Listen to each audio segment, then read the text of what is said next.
на канале Таро от Вики.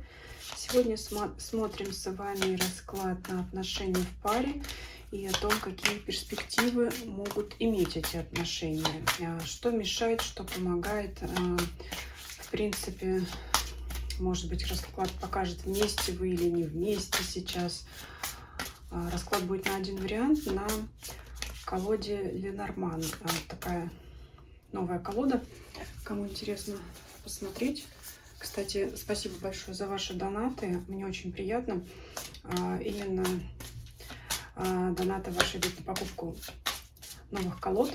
Поэтому, кому интересна эта информация, ссылка есть в описании канала, также под данным видео. Ну, мы переходим к раскладу. Итак, загадайте вашего партнера или партнершу, мужчину или женщину. Представьте его, подумайте о ваших отношениях, как вы визуализируете образ вашей пары в мыслях.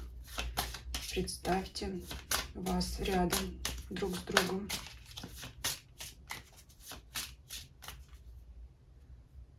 Итак, смотрим. Будет полная выкладка колоды и разбор карт окружения вашего. Сейчас выкладываю колоду полностью и ищу карты, обозначающие вас и вашего партнера или партнершу. Если что-то там не видно будет, буду вам приближать, показывать то, что для вас важно, имеет отношение. Так, вот здесь женщина уже выпала. Здесь. Обращаю внимание, уже ясно видно, что в данном триплете, триплет это 3 карты, вы выпали не вместе. Идеальным было бы, когда в одном триплете выпадает и мужчина, и женщина вместе. Значит, уже есть какие-то вопросы в ваших отношениях. Проблемы или не проблемы, мы сейчас посмотрим, но уже есть вопрос к данным отношениям. Так, ищем теперь карту мужчины. Карта мужчины. Вот она у нас выпадает внизу. Довольно-таки далеко от вашей карты.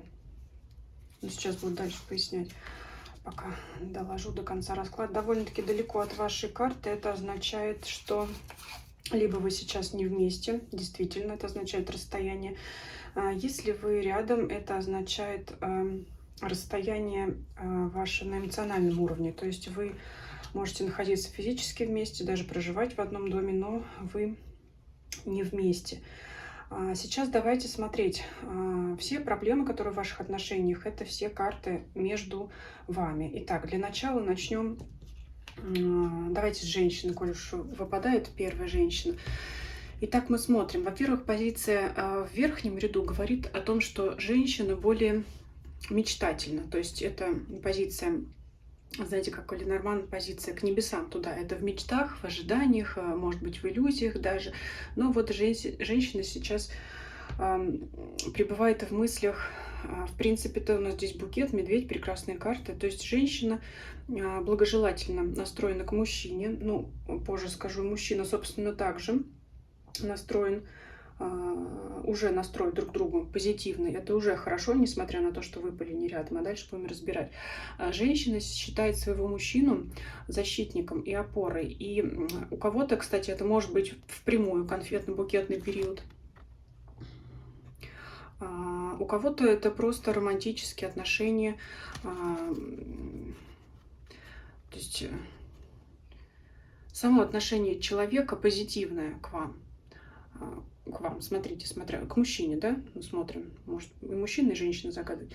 То есть я сказала бы, что женщина влюблена, и она встретила того избранника, о котором она всю жизнь мечтала, потому что медведь — это защитник для женщины, ее опора. И вот сейчас она все мысли об этом. Кстати, женщина может думать о свадьбе, потому что, встретив наконец-то человека, обладающего теми характеристиками, которые ей были необходимы для жизни, для семьи, для любви, для создания отношений, пары, она считает, что мужчина такой загаданный здесь, что он ей подходит. То есть девушка может мечтать о свадьбе. Но действительно, больше находится здесь девушка в мечтах.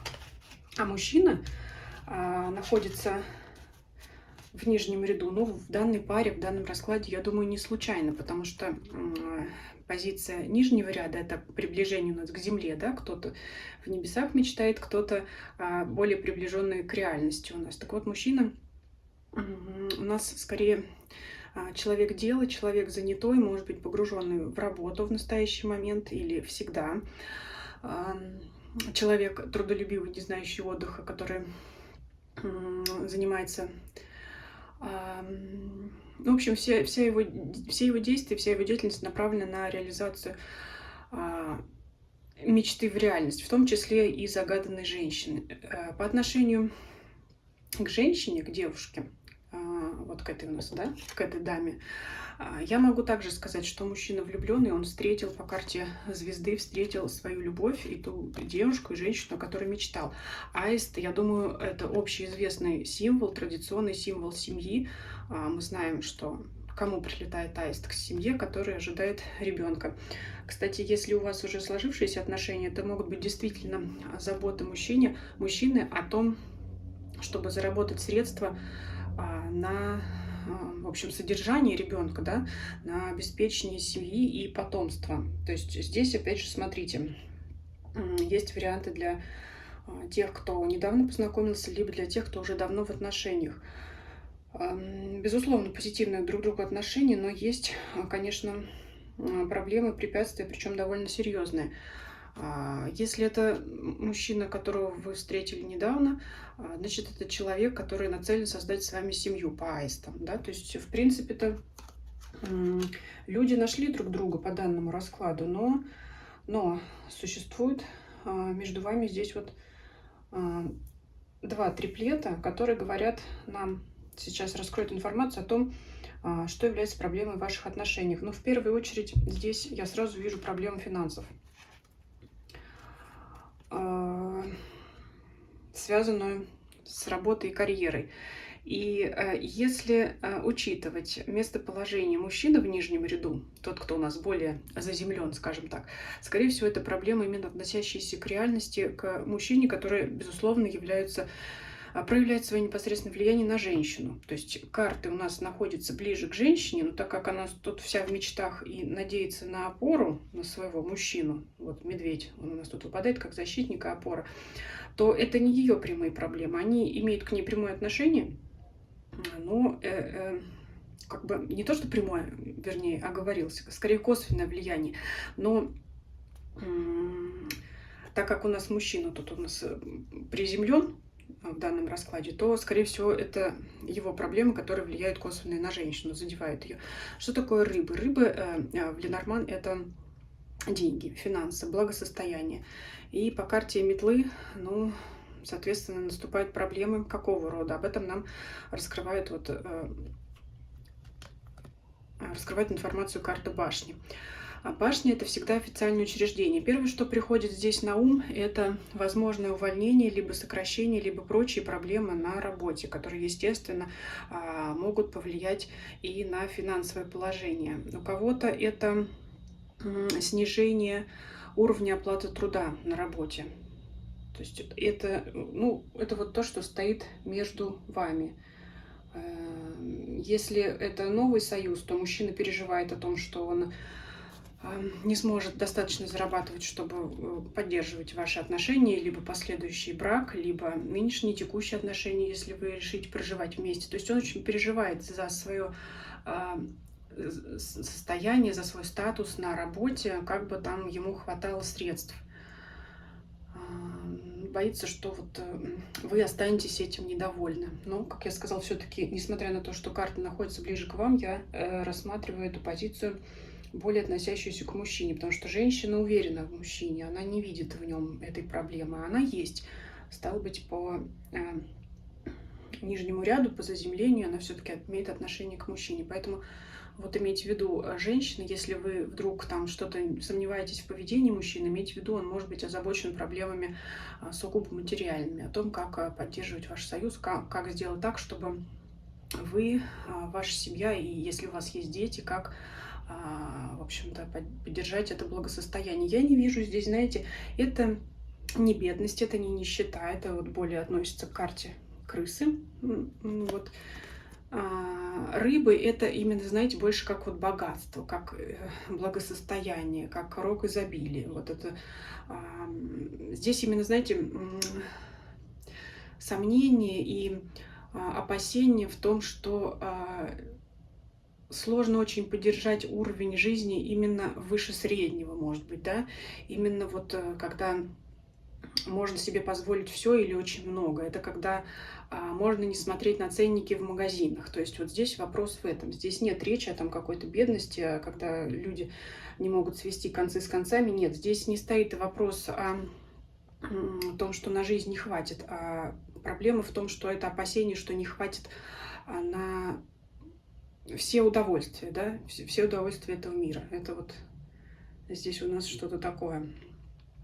Здесь могут быть, знаете, вопросы, если действительно идет подготовка к свадьбе, потому что вот и аист, это у нас семейное гнездышко, и букет вполне может характеризовать свадьбу. Именно, знаете, большие затраты на проведение всего мероприятия, ну, либо всего, что связано с какими-то базовыми потребностями вашей семьи, как, например, жилье, там, может быть, автомобиль, какие-то такие вещи, ну, глобальные. Не то, что мы покупаем каждый день. Рыбы, это вот, я уже сказала, это именно карта богатства. Она в фэн-шуй у нас 2 карпа, если кому интересно. 2 карпа, стремящиеся вверх по течению, это вот как раз часто символизирует именно богатство. Такая вот картинка. Если, может, кто-то желает проверить, я думаю, уж хуже точно не будет, если такую картину повесить у себя на стене, либо где-то поставить на заставку в телефоне.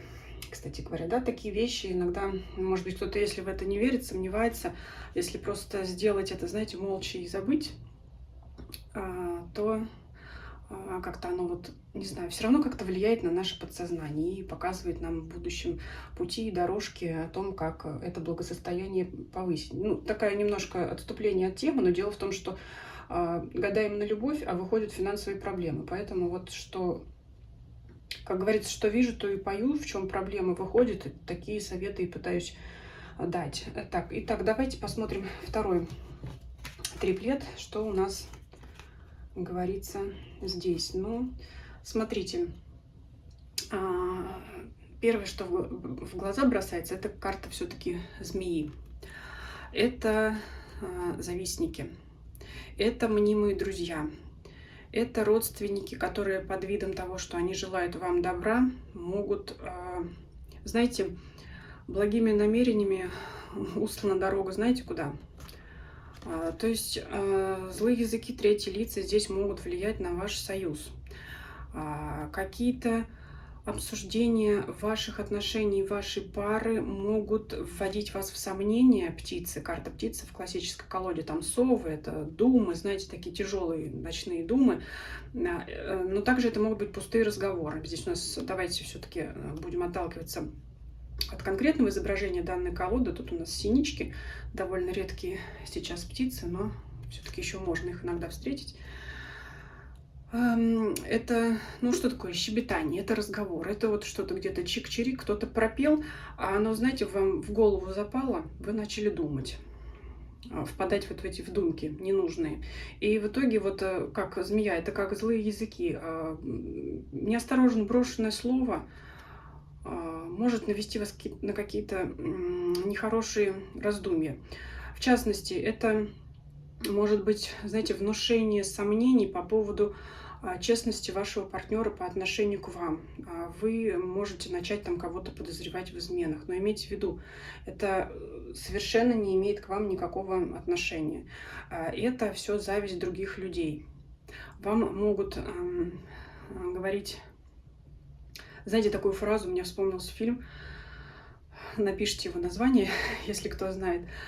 В конце фильма один персонаж говорит главному герою: ее от тебя уведут.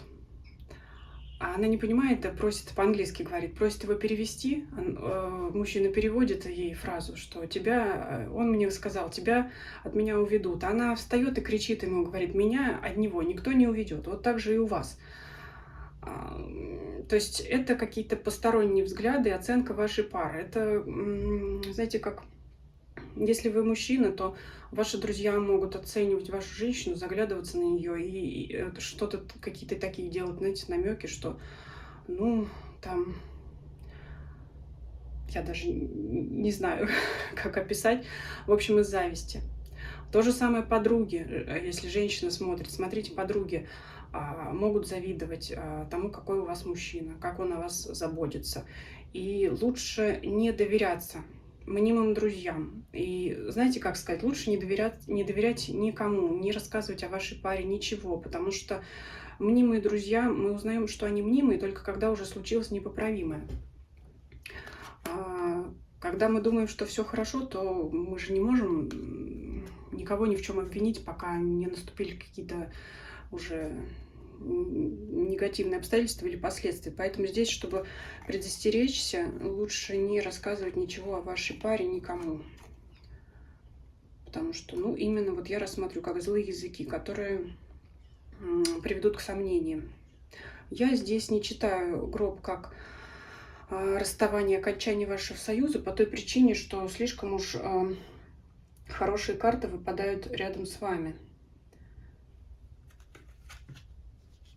Поэтому расставание здесь никак невозможно. Это как внушение сомнений. Поэтому главная проблема вашей пары, собственно, они не проблема, это все решаемо. Я уже сказала, что проблема денег, но это проблема не просто на повседневном существовании, это проблема больших денег. Если в вашей паре вам обоим или кому-то из вас хочется повысить свое финансовое состояние, вот с этим будет проблема, да. То есть, чтобы увеличить ваш доход, это сделать будет вам довольно сложно, но возможно. И опять же, такой период сейчас у вас, когда, ну, с этим наступил кризис. А вторая проблема, ну, это уже, знаете, тоже решаемо. От этого тоже можно оградиться, чтобы вам не мешали другие люди. Если посмотреть, проверить, да, уже о чем я сказала, карту верности. Посмотрим, вот отдельный триплет уже будем смотреть, что с чем выпал. Верность у нас символизирует собачка. Она находится рядом с картой Солнца и Луны. То есть день и ночь. То есть верность-то у нас... С верностью все в порядке. Проблема то, что это могут быть страхи и сомнения. Страхи и сомнения, я уже сказала, кто вам может внушить. Что еще можно тут сказать? Ну, в принципе, все. Если говорить о вашем браке, да, коль уж вы тут нацелены на свадьбу, либо вы уже замужем, вот карта кольца также символизирует брак. И рядом выпадает с ней карта клевер. Приятная карта. Это, ну, здесь клевер, знаете, вообще в классическом понимании, в первом своем значении, это надежда и корабль. То есть это мысли о том, что ваш союз будет развиваться и все будет у вас хорошо. То есть это надежда, причем не беспочвенная надежда, а надежда на то, что ваш корабль под парусами, ваш брак, ваша любовь, она идет вперед, и вам сопутствует ветер, то есть вам попутного ветра. Поэтому у вас, в принципе, для вашего союза все очень благоприятно. Посмотрим еще любовь. Вот она у нас, любовь, выпадает с картами тучи. И можете заранее не расстраиваться, не бояться. Сейчас объясню, почему. Сердце – это ваша любовь. В вашей паре она, безусловно, есть. Я уже об этом говорила, повторяться не буду. Тучи наступить могут у вас в отношениях только из-за влияния других людей, потому что карта сад – это общество. Я уже тоже об этом говорила. Это влияние других людей.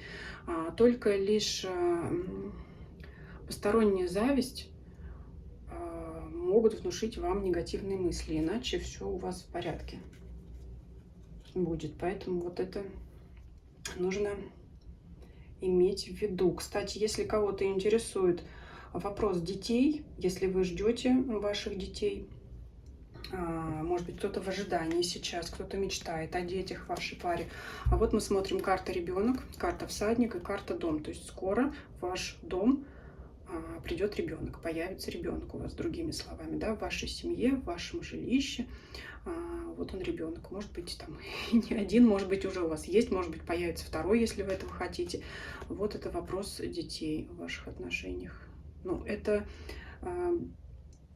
не основное, просто если кто-то, кроме отношений, именно задумывается уже сейчас о вопросах детей, то тогда вот вам ответ. Если вы смотрите только отношения, пока о детях у вас мысли нет, то тогда это в расчет не берите, хотя вас это тоже может касаться. Ну, в принципе, вот и все.